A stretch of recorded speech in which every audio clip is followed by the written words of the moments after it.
Ouh, que je vous explique un petit peu, il s'est passé plein de choses incroyables la semaine dernière et exceptionnellement, on va commencer le manga vorace d'aujourd'hui, non pas par la présentation des titres, mais par un unboxing. Je vous explique tout. C'est vraiment incroyable, je trouve, mais on va reprendre depuis le début. Vous le savez, j'ai démarré la chaîne pour ceux les plus vieux, les plus vieilles d'entre vous qui me suivaient depuis environ 2 ans, mais je ne connaissais rien.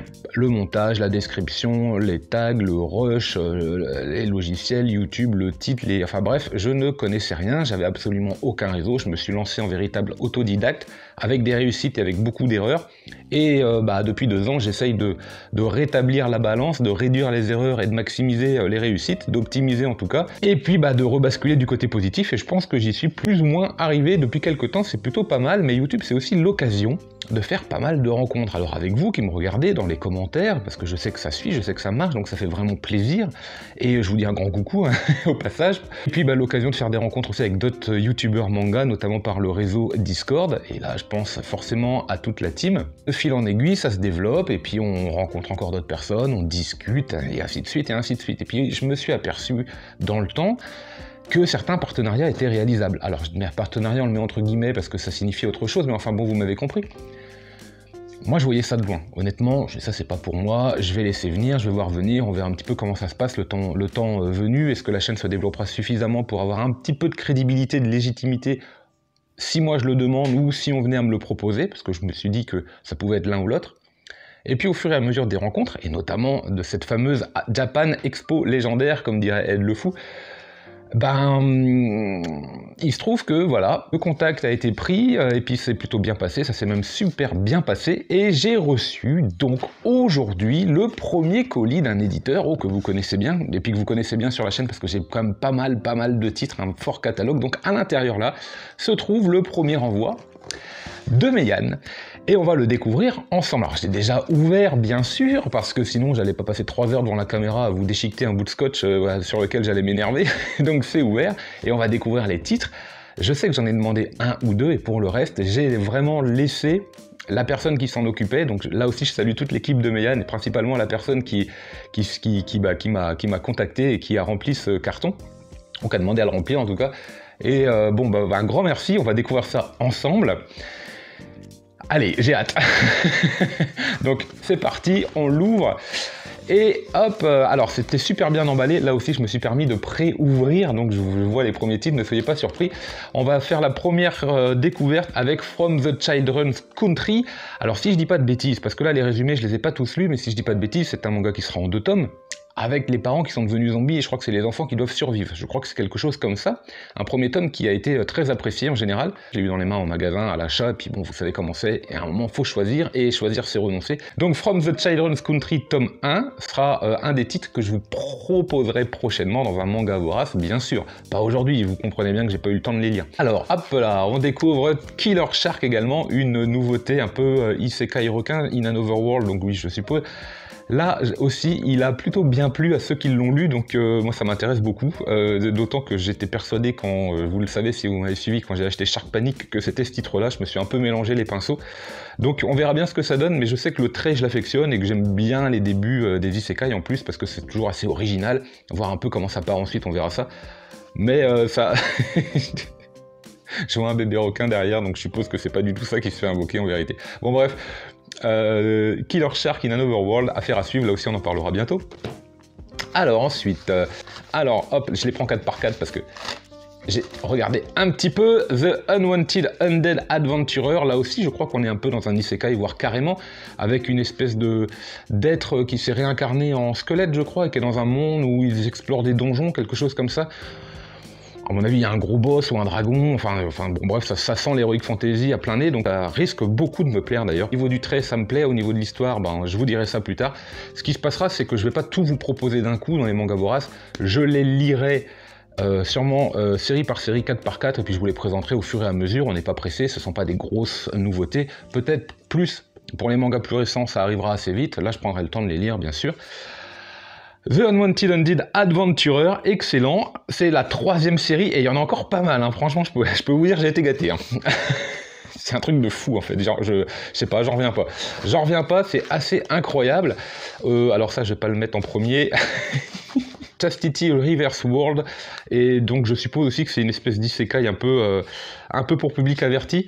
Je vais pas lire le Hypnosis, et je vais pas ouvrir les pages, j'ai pas forcément envie de tomber sur certaines choses, ce sont les 3 premiers titres, comme j'ai beaucoup aimé Jika Haru in an Overworld, et voilà, je pense que ça va faire la blague, je pense que ça correspond tout à fait au genre de manga que j'aime de temps en temps, et je suis à peu près sûr d'apprécier le contenu, on verra, on en reparlera très vite également. On a les 3 premiers tomes, c'est vraiment un truc de fou, je remercie encore une fois vraiment l'équipe Meian d'ailleurs pour la confiance que vous m'apportez, vraiment, et puis bah, pour l'envoi parce que c'est incroyable en fait, là je trouve ça incroyable. Allez c'est parti, on continue, alors, petite carte. Oui, alors justement, faut pas que j'oublie une petite information. Egrégor, les 4 premiers tomes, donc je crois qu'on est dans un univers médiéval fantastique où 4 jeunes héros vont essayer de déceler un petit peu les mystères et surtout empêcher une menace sûrement d'arriver. Il me semble que le topo est un petit peu comme ça, donc je vous en parlerai, hein, encore une fois, je me répète, mais je vous en parlerai vraiment avec plus de précision une fois que j'en aurai commencé la lecture et une fois que on s'installera tranquillement lors d'un manga vorace pour en discuter. Là, c'est vraiment l'unboxing et la découverte un petit peu en temps réel que je vous fais.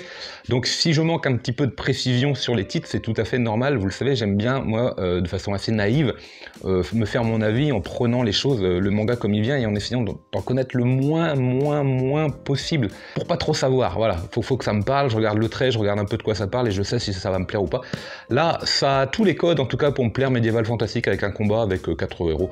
On est sur quelque chose de très agréable et j'ai regardé également les dessins. C'est propre, donc on en parlera aussi dans les semaines à venir. Un petit ex libris ou une petite carte, je sais pas trop comment ça s'appelle, pareil, d'Egrégor. Et j'en profite pour vous dire que sur le site, on a le journal de foi, parce que ça s'appelle Egrégor, le souffle de la foi, mais vous avez le journal de Foa, qui je crois peut être lu après le tome 2. Enfin, il peut être lu n'importe quand, mais l'idéal c'est de le lire après le tome 2, il me semble. Donc je vous mets les liens en description, il n'y a pas de souci. On reparle d'Egrégor dans très peu de temps. Alors, évidemment, si vous connaissez certains titres, là, n'hésitez pas dans les commentaires à apporter votre pierre à l'édifice, ce que vous en avez pensé. Et puis, surtout, si vous voulez voir un titre dans les mangas voraces très rapidement, donnez-moi votre liste, ceux que vous voulez voir apparaître très vite, parce que moi, je vais faire ça un petit peu comme ça à la volée selon mes goûts, mais si jamais j'ai des demandes précises, pourquoi pas, je vous mets tel manga avant l'autre, et parce que ce sera sûrement dans les semaines à venir, je ferai pas que du Meian, je pense que je vais le distiller comme ça au fur et à mesure des mangas voraces. On continue, et là on a un très beau livre, franchement, cartonné. Alors je l'ai pas ouvert encore, je vais le faire, je l'ai pas ouvert, je viens de le prendre en même temps, donc je vais le faire. Hop, Magica. Et c'est très joli, hein, très onirique au niveau de la cover, ça fait vraiment un joli livre, on est origine, vous voyez, tac. Waouh, j'aime beaucoup l'idée de l'édition. Hop, on en reparle. Oh, mais c'est en couleur en plus, oh, c'est en couleur, c'est crayonné, pastel là, un petit peu. Waouh. Ouh, je m'attendais pas à ça. Et je vous montre vite fait, je spoil rien, j'en sais rien. Voilà, c'est une espèce de couleur pastel très légère, très onirique pour le coup, c'est le premier mot qui me vient à l'esprit. Alors, je regarde pas trop ce qu'il y a à l'intérieur et je ne sais pas du tout de quoi ça parle pour le coup. Celui-là, il était une fois un beau magicien qui ne pouvait utiliser qu'une seule magie un peu étrange, lui permettre de transformer l'éclat de la vie en gemme. Ainsi se lève le rideau sur ces contes de fées fantastiques aussi touchants que stupéfiants. Oui, touchant ça a l'air, parce que le dessin en tout cas laisse penser que ça va être un manga agréable et touchant, un petit peu comme L'Enfant et le Maudit, vous savez, un petit trait un peu, mais pas forcément tout gentil, tout beau non plus, donc on verra. Découvrez les contes oniriques, c'est écrit dessus, donc pour le coup, le mot était parfaitement choisi. Il m'intéresse beaucoup, il risque d'arriver très vite celui-là. Ah, ça c'est cool parce que celui-là, je peux vous dire que il me fait de l'œil depuis un bon moment. Je pense que ça marche par 4. Hop, je prends les 4 premiers. C'est super bien emballé en plus. Waouh. Je connais un gros distributeur avec une enseigne agitateur de curiosité qui a des leçons à prendre là. Demon Lord en One Room Hero, ça c'est bon, vous en avez entendu parler je suppose parce qu'il a été présenté pas mal de fois et il m'intéresse énormément. Là comme ça je dirais comment, un peu comédie, heroic fantasy, comme c'est bien écrit dessus, se battre pour sauver le monde, what the fuck.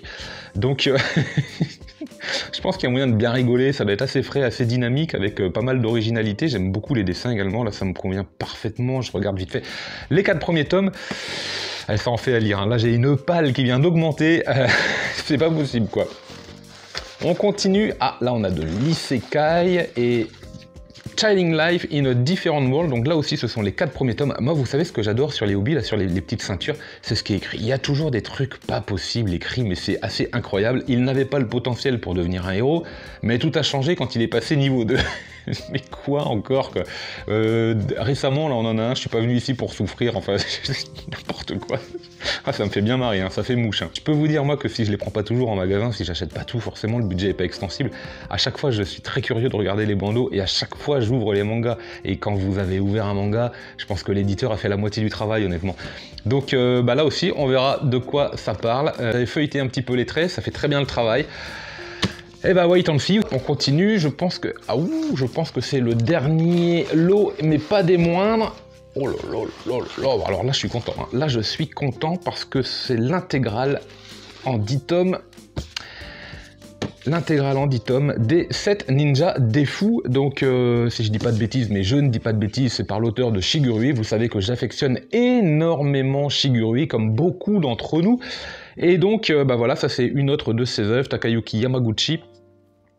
On va voir ce que ça donne, on va vraiment voir ce que ça donne. Badass, il a énormément aimé quasiment l'intégralité de la série, il me semble, de ce que je me rappelle. Le trait, bon ça y a pas photo, ça va faire le travail. Je pense que l'univers un peu barré de l'auteur va nous donner quelque chose encore de complètement dingue. Waouh, alors ce sera pas pour tout de suite parce que là je vous en parlerai, je pense que je vais lire les 5 premiers puis les 5 derniers, j'en parlerai en 2 fois, ça fera l'occasion, et puis comme ça me fait un petit peu de contenu aussi, je vous cache pas que c'est pas toujours facile d'en trouver, en tout cas de se renouveler. Donc voilà, les 7 ninjas des fous. Waouh, ah oh là là, attendez, il y a encore un petit peu de bonus là, un petit poster de tout. Vous savez quoi, je vais le faire gagner, et le tirage au sort a déjà désigné la gagnante, c'est ma petite fille. Voilà. Non, c'est un tirage honnête, il y avait une participante, voilà, c'est comme ça. Et... ah, cool, pas mal de marque-pages. Alors moi, je suis très friand des marque-pages, pour la bonne et simple raison que j'ai une fâcheuse tendance à les oublier à l'intérieur des mangas. Ce fait que j'en perds une quantité en permanence et que j'en retrouve à la relecture. J'ai compté, il y a exactement 32 tomes dans ce carton, c'est un truc de dingue, c'est un truc de dingue. On en reparle très bientôt pendant les Mangas Voraces. Encore un énorme merci à Meian. Et c'était juste l'introduction la plus longue de la chaîne. On va passer maintenant aux Mangas Voraces. Générique.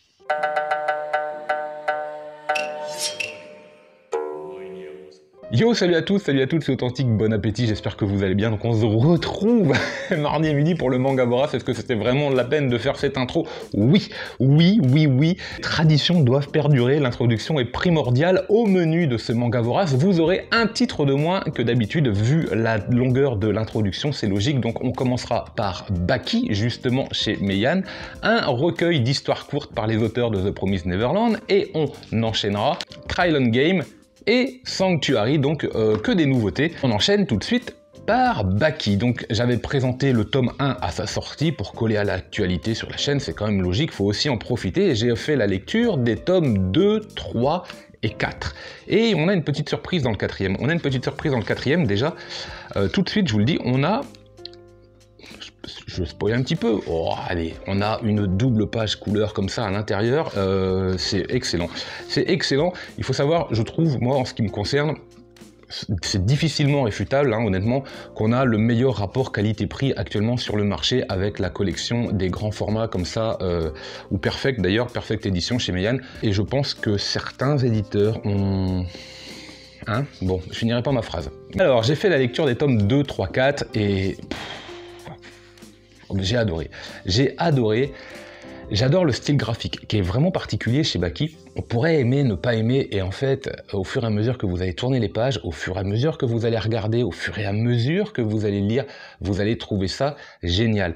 Vous avez un personnage principal qui a une tête, il a vraiment un regard, on n'arrive pas à savoir si c'est malsain, si c'est jeune, si il est complètement con en vérité, ou alors si vraiment il sait où il va. On n'arrive pas à savoir jusqu'à quel point il est fort, on n'arrive pas à savoir, on sait pas trop, et il a un physique avec un jeu de regard, mais à quoi tu penses, quoi, à qui tu es. Les autres personnages, on le sent, ils sont bons, ils sont badass, ça marche, on voit un petit peu où on met les pieds. Mais lui, moi, je n'arrive pas à le cerner, quoi. Il est fantastique, il dégage quelque chose, et je pense que l'auteur voulait véritablement créer ce malaise. Ne pas trop savoir qui est Baki, avoir une difficulté réelle à la lecture, à le cerner.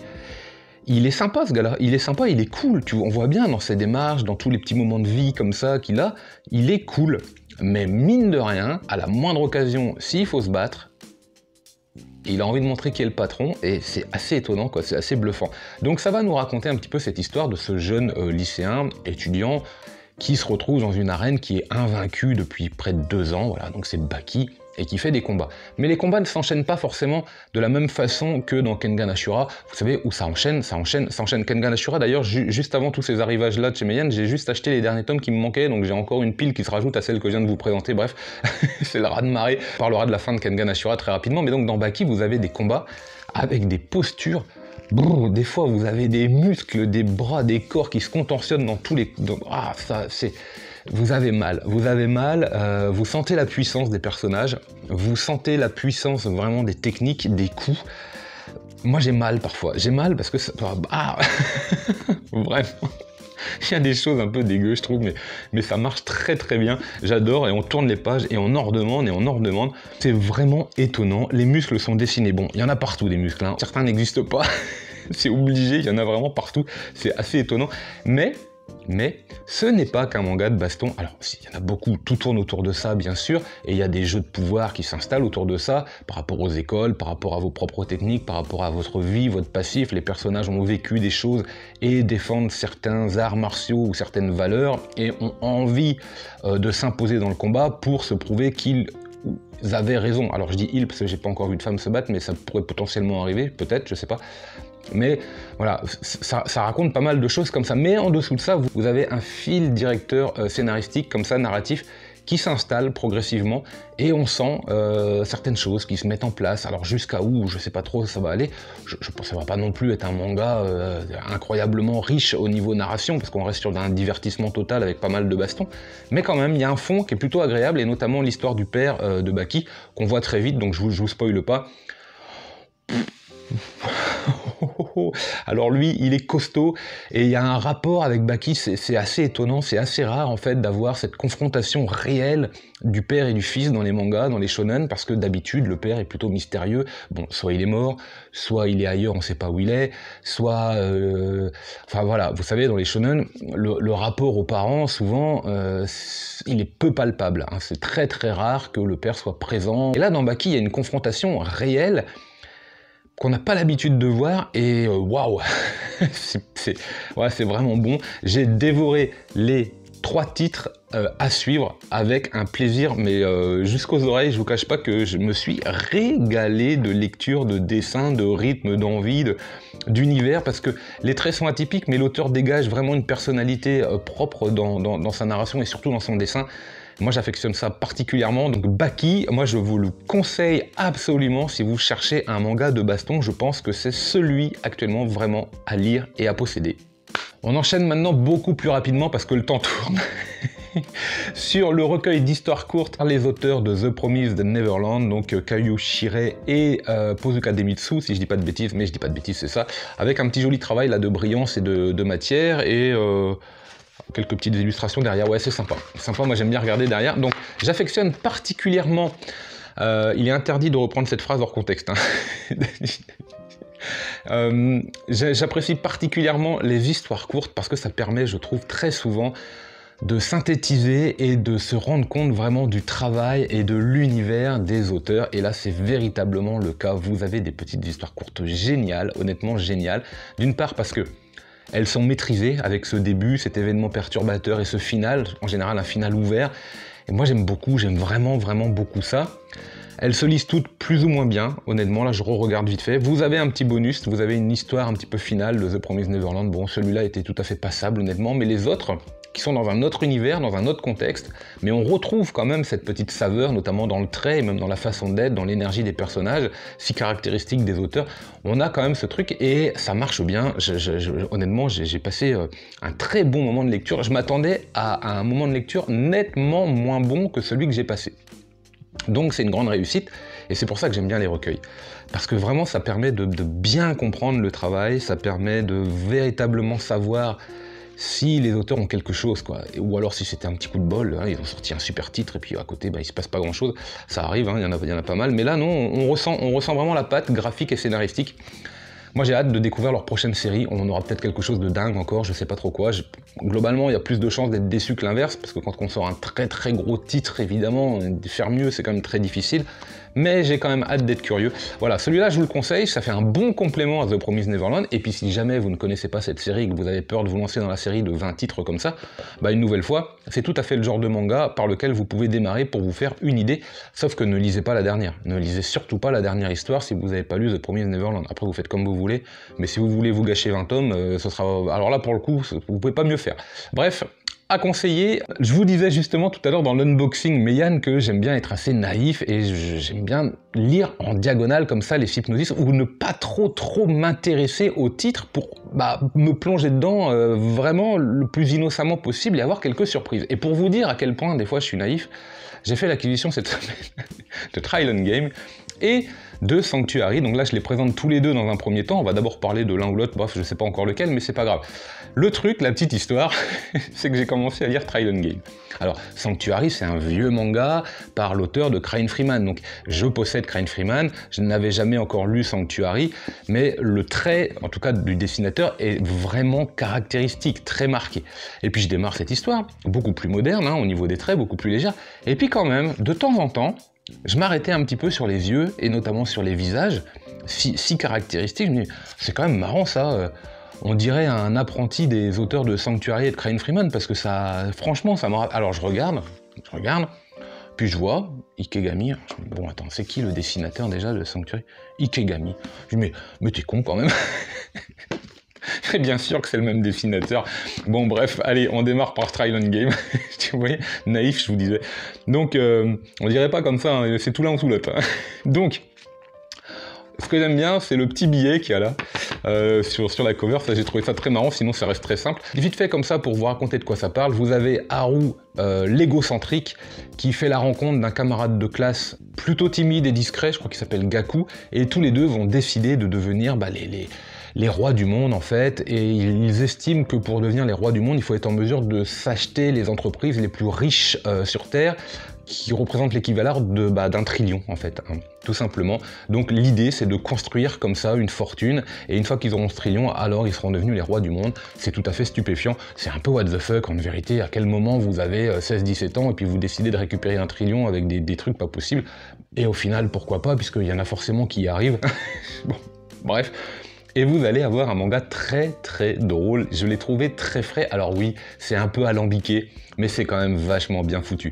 Lui, c'est un tchatcheur, voilà, roi des égocentriques, il y va, il ment, il raconte de la merde, en veux-tu, en voilà, mais il ose, il fait des trucs complètement pétés, il ose, et ça marche, il y a des choses dedans, mais géniales, il y a des choses un peu... ça passe, on est à la lecture, ça s'adresse à un public beaucoup plus jeune que ce que l'auteur de Sanctuary a pu proposer d'habitude, et d'ailleurs on y reviendra tout à l'heure, et le trait d'ailleurs s'en ressent aussi parce qu'il est beaucoup plus léger, beaucoup plus fin. Bon, on est sur un manga plus moderne aussi qui date de 2020 par rapport à Sanctuary par exemple qui date de 1990, si je dis pas de bêtises, donc 30 ans avant. On n'est pas dans la même ambiance, on n'est pas dans la même façon de dessiner, on n'est pas dans le même élan aussi scénaristique, dans les mêmes techniques, bon bref. C'est normal, ça évolue, c'est beaucoup plus moderne à l'intérieur de Trilon Game que dans les œuvres précédentes. Moi je trouve que c'est logique. Et en plus ça s'adresse à un public plus jeune, donc c'est assez normal. Mais ça passe très bien, d'abord parce que c'est vraiment bien dessiné, c'est bien rythmé, bien frais, et au niveau du scénario, c'est très malin, c'est vraiment très malin.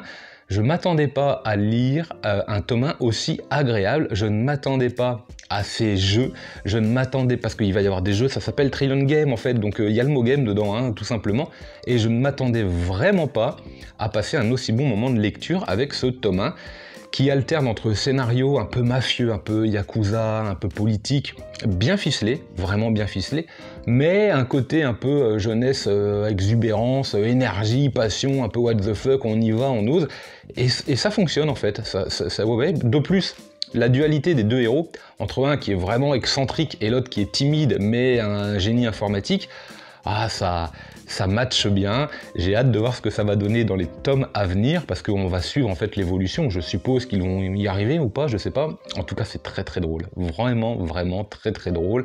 Vous avez envie de découvrir l'auteur, vous avez envie de passer un bon moment de lecture. C'est une bonne réussite du mois de septembre. Et on terminera par un autre titre qui est aussi un autre coup de cœur. Je vous l'ai dit, la semaine était très très riche. Ce sera donc la réédition, le tome 1 de Sanctuary, par le dessinateur entre autres de Trident Game. Oh, j'ai adoré, j'ai vraiment adoré aussi ce titre qui est beaucoup plus sombre, beaucoup plus prenant, beaucoup plus mafieux, beaucoup plus politique, beaucoup plus adulte, beaucoup plus riche également en pression. Vous allez sentir tout au long du manga une pression comme ça malsaine et dangereuse, hostile. Et ça marche très très bien, c'est très bien scénarisé, c'est surtout très bien mis en scène. Moi j'ai l'impression de regarder un film, parce qu'on est sur un manga des années 90, et il s'inspire fortement des films d'époque, ou en tout cas de leur construction cinématographique. Plus que certains mangas, par exemple de Naoki Urasawa, qui font plus penser à des séries télé, là vous avez vraiment l'impression de suivre un film, et je pense vraiment que si un bon scénariste, réalisateur de cinéma s'y mettait, on pourrait avoir quelque chose de vraiment excellent, même en série. Ça marche vraiment bien. Vous avez également certaines mises en scène qui sont très originales pour l'époque. Moi, je ne m'attendais pas à avoir certains plans ou certaines façons de faire qu'on retrouve davantage dans des mangas plus récents que dans celui-là, qui a quand même 30 ans, 32 ans. Et puis alors, vous avez ce trait si caractéristique de l'auteur, comme je vous disais, avec des décors, architecture, mais super bien maîtrisés. Là, il n'y a rien à dire, c'est du top level, mais en plus, les personnages ont la classe, on est sur du mal dominant en costume, soit politique, soit mafieux, yakuza, ça rigole pas.